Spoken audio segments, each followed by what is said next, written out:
संयुक्त परिवार में एक पति पत्नी में काफी बड़ा झगड़ा हुआ।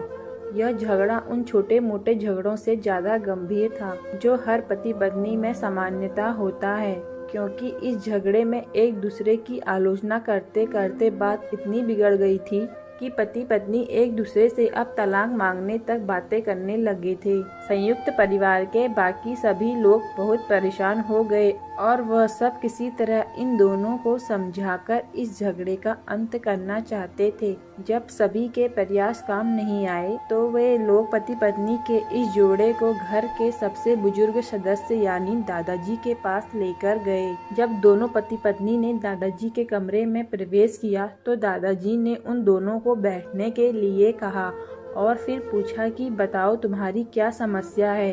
दोनों पति पत्नी एक साथ बोल पड़े और एक दूसरे पर आलोचनाओं की छड़ी लगा दी। जितनी कमियां पत्नी अपने पति में गिना रही थी, उससे ज्यादा कमियां पति भी अपनी पत्नी में गिना रहा था और कई मिनटों तक यह सिलसिला चलता रहा। दादाजी ने भी इन दोनों को नहीं रोका और इनको अपना अपना गुस्सा एक दूसरे पर उतारने दिया। आखिर में जब दोनों एक दूसरे की बुराई करके थक गए और शांत हो गए, तब दादाजी ने उन दोनों से कहा, अब दोनों एक दूसरे की अच्छाइयाँ बताओ। जब अच्छाई बताने का समय आया तब दोनों ही पति पत्नी एकदम से चुप हो गए। शायद गुस्से में उन्हें कुछ याद नहीं आ रहा था या फिर गुस्से की वजह से ही वह एक दूसरे की अच्छाइयाँ बताना नहीं चाहते थे। दादाजी ने यह बात भी महसूस कर ली। थोड़ी देर तक जब कोई भी नहीं बोला तब दादाजी ने कहा, अच्छा ठीक है, यह लो पेपर और पेन और एक दूसरे की अच्छाइयाँ इसमें लिखो।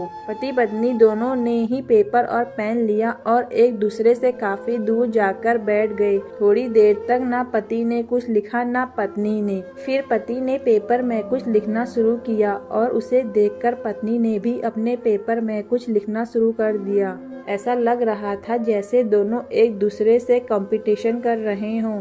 काफी समय तक दोनों ने पेपर में लिखा और जब पेपर लिखावट से भर गया तब दोनों ही अपना अपना पेपर लेकर दादाजी के पास उन्हें देने के लिए गए। दादाजी ने उन दोनों के ही पेपर लेने से मना कर दिया और कहा कि अपने अपने पेपर एक दूसरे को दे दो और एक दूसरे के पेपर पढ़ो। पति ने पत्नी को और पत्नी ने पति को अपना पेपर दे दिया। वे एक दूसरे के पेपर पढ़ने लगे। थोड़ी देर बाद पति और पत्नी दोनों के ही आंखों में आंसू थे। पेपर में अपने बारे में लिखी अच्छाइयाँ पढ़कर पत्नी तो फूट फूट कर रोने लगी। पत्नी को रोता देख पति उसे चुप कराने के लिए दौड़ पड़ा और माफी मांगते हुए उसे मनाने लगा। पत्नी ने भी पति से माफी मांगी और माहौल ऐसा हो गया जैसे कभी कोई झगड़ा हुआ ही नहीं था। दोस्तों, कमियां और खूबियां जगत के हर इंसान में होती हैं। अब हमारे ऊपर होता है कि हम कमियां देखकर अपने जीवन को नर्क बना लें या खूबियां देखकर अपने जीवन को स्वर्ग बना दें।